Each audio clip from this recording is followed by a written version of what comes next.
All right, everybody. This is Fuzzle here, and we're going to be interviewing Jimmi from Tokyo Teens. I've seen Jimmi, met him online on Instagram, and really was just allured by his style and his music. And he's got a really cool just energy and vibe about him. So please welcome to the Fuzzlecast, Jimmi of Tokyo Teens. Thank you so much. Yes. Thank you. How are you tonight? Good, man. Good to see you. Thank you. It's good to be here. I appreciate you inviting me into this so much, and we've spoken before on my my little Instagram chats that I have, and I've met a lot of cool people. And again, thank you for bringing me in. And I hope I can just do half the job that some of your other guests have done, because you've had some awesome people in here before, and I've enjoyed every episode. So hopefully I won't drop the ball, and we'll have a good time tonight. Yeah. No, we appreciate it. It's a good time. Well, yeah. We enjoy it very much. Yeah. And so let me ask you, get started. Basically, you seem like a guy who has experience in the music industry, who's fine-tuned his craft for a long time. Tell us a little bit about how you got started in music. Like, take us from like step one, like what got you into like playing an instrument, singing. How did it happen? Okay. Well, my father was a musician, and he played guitar and bass guitar, and he was doing cover band shows back in the day, and so I got to watch him sit in the living room and play, and I was mesmerized, and I just knew there was something about it. I just knew that's what I wanted to do, and at some point, I guess it was around the age of 11 or 12, he started working with me on acoustic guitar, and so I worked on that for a while, and then around the age of 15, I discovered that I preferred to play bass guitar. So I would play with my dad and my grandfather, and they taught me bluegrass songs, because those are just 3-chord easy. It's easy to catch on to, How as far old as were the you? chord progression. How old were you then? And I was 15 then. And then an interesting side note, and this really happened at Christmas time, the family, we would have a family Christmas party. And so all the cousins and uncles and grandpas and moms, everybody would get together at the party, and we would learn Christmas carols, and the three of us would play, and the entire family would sing. Now, this is something we probably haven't heard of since the Waltons, if anybody remembers that TV show, but that actually happened. Nice. Well, yeah, they did a lot of that. We did that every Christmas in the 80s. That was a wholesome family TV thing going on. So I can imagine that. Sure. Yes, and that actually happened in real life. So, and then I just ran with it from there. Playing along to Kiss and whatever the rock music of the day, and just playing in cover bands, writing material at a young age. You just kind of work your way through. So like what kind of, so you start off with a little bluegrass, I take it. You got into rock at some point. Yes. How did that transition go? Well, I loved it. I played in high school rock bands with my friends, and it was just a natural progression into a more steady gig. And then probably, in my 20s, I started playing regularly on the weekends. And I've always been self-employed. So I would work during the week with my own remodeling business, and then gig every weekend, both nights. And sometimes it would be 3 nights a week.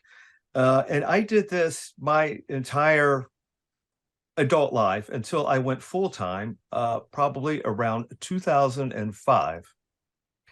I dropped any side hustle that I had and went full-time into music. And that was a big step. I had my water turned off every other month, but I overcame that. And I just hopped in, and here I am. Now, to be able to do a day job and to be playing 3 nights a week, I mean, that's insane for anybody. So, I mean, were you just, how did you function? Well, because and also having a small child and rehearsals, Jeez. amazingly, but it was just it was sheer testicular fortitude, Nice. I think. And you know, I just wanted to do it so much that, and when you're younger, you hardly ever get tired. That's true. Yeah, you don't need sleep. No. Well, this is why younger people have children and old people don't. One of the reasons is because they're too tired to deal with it. So we, you know, and I was just determined somehow to have a career in music. Somehow. We don't know, this could be your experience too. We don't know how we're going to get there, but somehow we're going to find our way. And at some point, it's going to be a significant part of our lives. We just get there. I agree. Yeah, No doubt. I like how you put it. We do. There's certain people that see it that way, and they'll just get there no matter what. It may take a long time, but they'll find some satisfaction, whether that's playing an arena or whether that's playing a club. You know, it's to each person, it's their own. But yeah, the true artists will get there. And yeah, I do see that you've got an artist mind for sure. And thank you. Half of it's artistic and half of it's crazy, but I think that those two probably go hand in hand. Actually, you probably need a little bit of both for either one to exist. Yeah, absolutely. Absolutely. And what kind of guitar was your starting instrument? Like, how did you start to form relationships? Like, where was your network of music people, and where'd you start off doing that? Well, first of all, it was high school friends. And looking back, at the time, I didn't know how much I was learning at that point because you're just a beginner and you're learning basics. I look back and I realized, man, I learned a lot just in the beginning stages. Not everyone is blessed enough to have that experience, and a lot of guys give up. But it was through friends, and then at some point, once I moved out of that, I looked at local music magazines, and I met other musicians that way, and I answered ads, and I connected like that. So a lot of my gigs were through meeting people through the magazines here in Atlanta. That's where I live, and that's where I grew up. So, and that's how I started forming connections beyond high school. Nice. And you still have some of those connections today, people that you'll still play with, or yeah, how many of those people are still in your life? Probably one. Yeah. One person. His name is Billy Hume. Okay. He's my dear friend from many, many, many years ago, and also as it turns out, a Grammy-winning producer. Oh yeah. And he's producing me and my material now. Just it's great that he's made had such an accomplished career, but it's also awesome that he's my dear friend. That's after cool. all That's these awesome. years. Yeah. That kind of camaraderie and relationship is so important, I would say, in the creative process. Like you could probably do it without that kind of spark and those kind of connections, but you know, like I've known Sean since we were kids, and we reconnected later on, and man, I got to tell you, it's great. It's great to be able to work alongside someone with a similar vision, but that you also have known for a long time and you consider a really good friend. It's awesome. Second to none. I totally agree with that. And we had the same type of experience because we lost touch through the years, and he worked on his thing and I worked on mine. I was mostly interested in performing.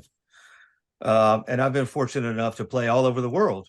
And he took the recording studio route.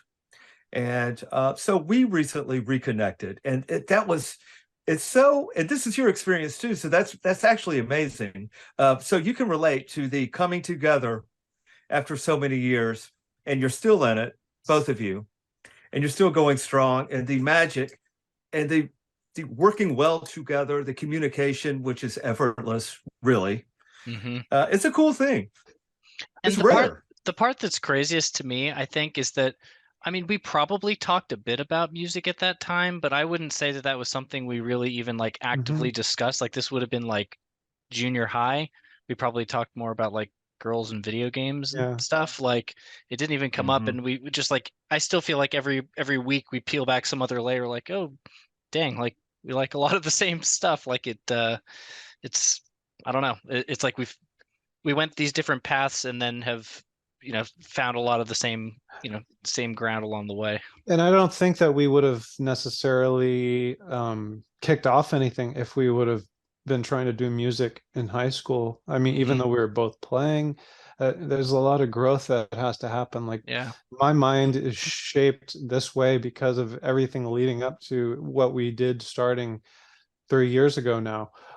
So if I hadn't had all those experiences, we probably wouldn't have kicked it off in that way. That is so true. That is so true. And you need these experiences. And it's actually interesting that you two ended up with similar musical taste and wanting to go in the same direction. That's pretty interesting too. And we talk about that. It's like, it just feels effortless, really. Like when we're creating, it's like, it's not like some hard sell or battle of wills or anything like that. It's just, it kind of just flows, you know, it's awesome. Yeah. Well, you're lucky. Yeah. Because that doesn't necessarily I know it's the exception, not the rule. That's for sure. Yes, definitely. And what would you say your creative process is like? Do you write all on your own? Do you get with a band to work out ideas? You and Billy get together to work out stuff? Okay, here's an interesting story. So I didn't want to have to work with 2 or 3 other musicians, and then we all come to a consensus on what the song is. So I never wanted to do that. So aside from what me and Billy did many years ago in the 80s, I didn't write with anyone. I didn't write a single song or do anything. And I only purchased my first computer in 2019. And I was determined. I think now I'm ready to push everything forward. So I bought a computer and I've taught myself everything. I didn't know what to do. I didn't know anything. I taught myself how to work GarageBand. Hell yeah. And then I started recording demos, and I've got a lot of them. And then after a year or so, I reached out to Billy again and I told him, I have some demos. I would like for you to listen to these and let's see if we can get together and work on these. And he loved them. And that's what brought us here today. As far as the process, I generally just write on my own and I work out some what I consider to be fairly solid demos. And I take them into the studio and we are of like mind and we work together and we develop these up. He plays all the guitars. He adds drums, percussions, sweeter sounding instruments, things that he hears, and we build it up from there. But I sit here at home and I do the writing while I'm outside or just whatever. It's like any songwriter, the ideas come. You make sure you document these ideas or else they'll be forever forgotten, which you guys know about that. You'll never remember the killer idea you had if you don't. Yeah. So when they're gone, they're gone. Like they're gone forever. It's lightning in a bottle, we've realized, and we've learned to not take that for granted. Ideas have to be put down immediately. Plus it makes for more interesting material. I think when you put down every single idea, you tend to have a few more wild cards in there that kind of will move your music into a different place instead of making it sound so stale and just the same all the time.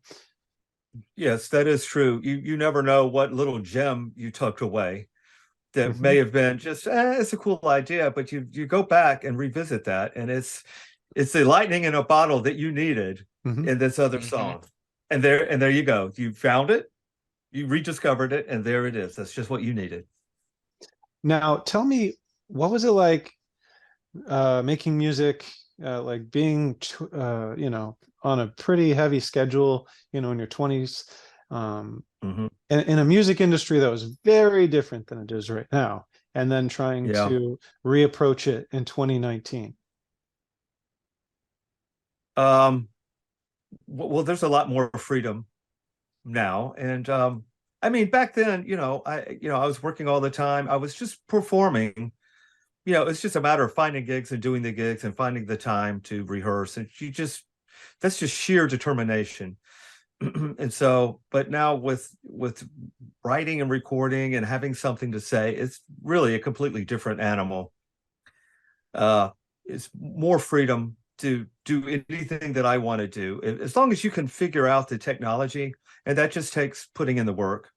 You're free to do it any way you want to.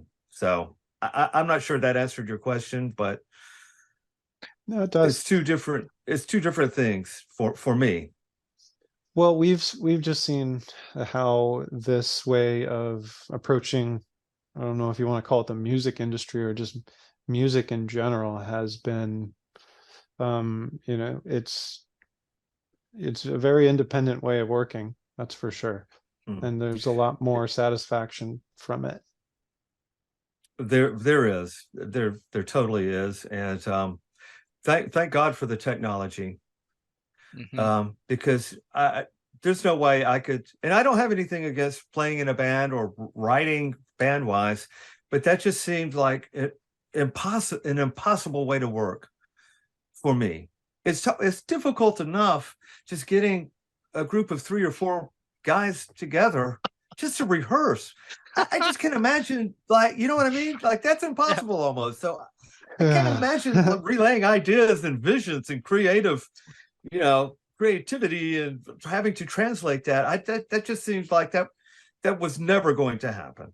You're preaching to the choir, honestly. Yeah. Like we like talk about this, like we do, and it's like we've set out to make Fuzzle the antithesis of that, like of just none of the drama, no egos, like there are no bad ideas. We're just trying stuff, and like it's been amazing just to be able to like let the ideas flow and then just see what happens basically. And like and I will say also, working remotely has its advantages too, because we kind of work on totally independent schedules, which can be great because like I'll have an idea and I'll start a project and then Sean will hear it, and when he has 20 minutes later he'll pop in and add something. So it's I don't know, a little bit more of like a fluid collaboration, I guess, in that sense, where it's not the pressure of like getting everyone together and like, okay, what are everyone's ideas, kind of all in a specific little bit of a time crunch. And I also wanted to tip my hat to GarageBand. That was where I got my teeth,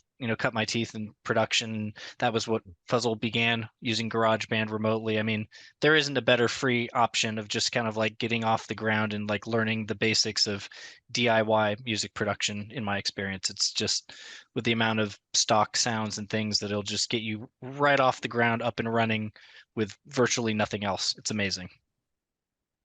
You're exactly right. And actually, I want to go back a minute. My actual first experience with GarageBand was actually on my iPhone. Because we were so I was traveling all the time in a van, all over the country, and so that gave me a lot of time laying in that bench seat, a lot of time with nothing to do. So I thought, you know what, I'm going to just mess around with this GarageBand. I'm going to kind of figure it out on my phone. And I did. I spent hours sitting in that van working with GarageBand and the iPhone. And then that's what prompted me to get a laptop. And let's get serious and let's get things moving. And that's actually how it started on the iPhone, if you can believe that. If you can even fathom that tiny screen, working it like that. I remember doing kind of the same thing when I first got my iPhone like 5 years ago, and like made like a little MIDI, just like doop boopy doopy doopy doopy doopy, and I was like, all right, I made my first song on GarageBand. But it's great. We've kind of moved on to Logic, but GarageBand is great. And for the record, Damon Albarn produced an entire Gorillaz album on GarageBand iOS, so it can be done. I've heard that, and I heard that also that guy Tom York from Radiohead did one too. Yeah, and it sounds like it was, in Damon's case, I don't know about the Tom one, but it was the exact same situation that you described, where he was on tour and he had this downtime, and he's like, "Let's do it. Let's make a thing in the time between gigs." I love it. That's amazing. I mean, think about that. That could even happen. Yeah. That's cool. What were you telling me, Erica? Who was it? Was it Noel Gallagher that just like completely has adopted plugins and has said, okay, fine, I don't care if it's analog or not. And like it was, what was it? Tell me, I don't remember. Yeah, no, it exactly. was. He was talking about it was an Arturia video. They were basically promoting all their stuff, but it was cool because he was talking about how he just loved the sound of it and just the immediacy of being able just to like dive through a million presets and just find cool sounds and go. And I mean, I'll echo that. It's amazing to not have like there's merit to sculpting and sound crafting and doing a lot of that. There's a time and place, but man, when you're like we were saying, when inspiration strikes and you're like, I got a sound in my head and I got to get it out, like you reach for a preset just to get a sound that is musical and you just go, you get it. Well, it's good. Yeah, it's nice to have that. I purchased the Arturia V synth collection. Oh yeah, I guess a lot of people have that. Yep. And so moving from the Logic library into Arturia, man, like that opened things up in a big way. Thing of beauty. It's just every synth sound you could ever possibly imagine. And man, it's just like a synthesizer museum, which yeah. It's absolutely mind-blowing how much there is there. But that doesn't mean that I've moved away from the Logic presets at all. I mean, I go back and I use a lot of those still. I use the synth drum or the drum synth builder or what. Yeah, you know what I just used that last night. Yeah. Was that Neon? That's the one we use out of there? Yeah, we use a lot. Yeah, the drum machine designer. There's a lot of good stuff that the analog circuits we use a lot. I mean, there's basically a handful of ones that are more or less either Lin drums or like basically straight out of the '80s, and they're already processed and they sound great. So we may want to drop our favorite drum loops, which is Circles. Oh yes, have you heard of Circles drum loops? Like the sample. Oh my god, the 1987 kit is like. Still my heart. But we use it on every single song. It's amazing.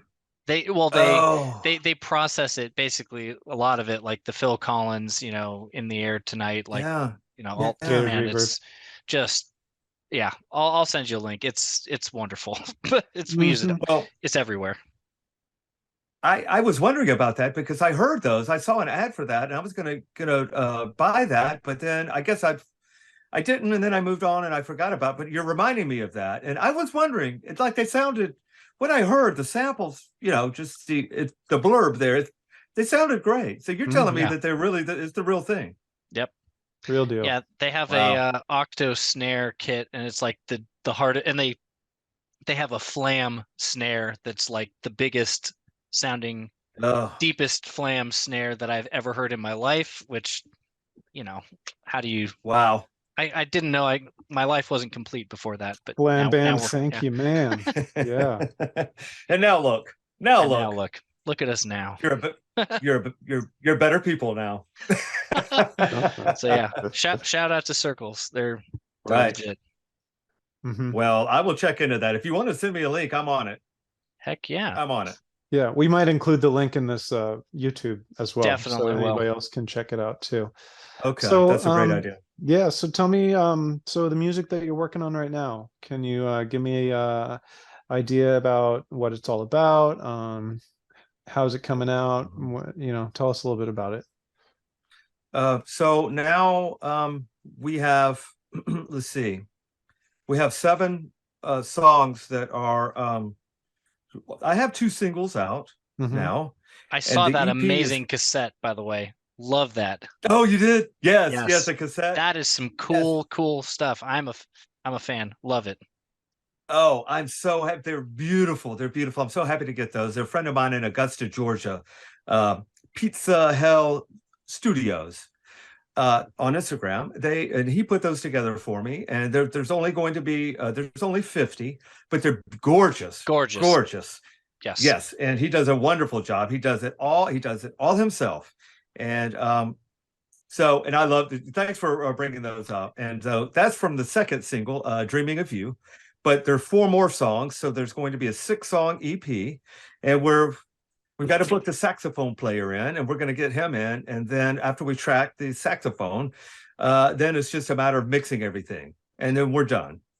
Love it. And then beyond, and it's 80, of course, you know what to expect. 80s, Tears for Fears type synth sounding, big dramatic music. So that will be the EP, and then beyond that, and there'll be a couple more singles off of that, and then beyond that, we have a release scheduled for Halloween, and that song I would say is called "Calling All Vampires." And it's probably, if we did a Thriller by Michael Jackson in our own way, what would that sound like? Okay. A little gothy, a little darker, a lot darker. But what would that sound like? How would we do that? And this is that wasn't intentional until we really started hammering it down.